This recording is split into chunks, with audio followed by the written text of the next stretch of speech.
இந்த மாதிரி ஒரு தத்தி தலைகளை நான் பார்த்ததே இல்லை. Bunch of idiotic morons.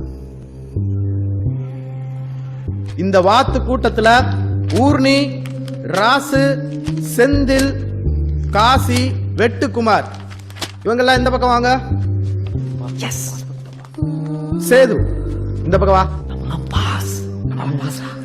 இந்த மொத்த கூட்டத்துக்கும் தலைகீழா நின்னு தண்ணி குடிச்சாலும் நடிப்பு வராது. பீரியட். அதுலயும் மத்தவங்களை கூட அட்மாஸ்பியர்ல நிக்க வைக்கலாம். ஆனா இவன் இருக்கானே, இவனை ஒரு ஃப்ரேம்ல ஓரமா கூட நிக்க வைக்காத. Total waste of time. Okay sir. This பகர் இவன் இருக்கானே, நான் இதுவரைக்கும் பார்த்ததிலேயே ரொம்ப கேவலமான மோசமான ஒரு நடிகன். ஆனா நடிக்கிறான். இவனுக்கு அழுகிற மாதிரி ரொமான்ஸ் பண்ற மாதிரி ஏதாவது சீன் இருக்கா? ரெண்டுமே இருக்கு. ரொம்ப கஷ்டம். ஷூட்டிங் அப்ப கூடவே இருந்து அடிச்சு துவைச்சோம்னா ஏதாவது தெரியுதான்னு பார்க்கலாம்.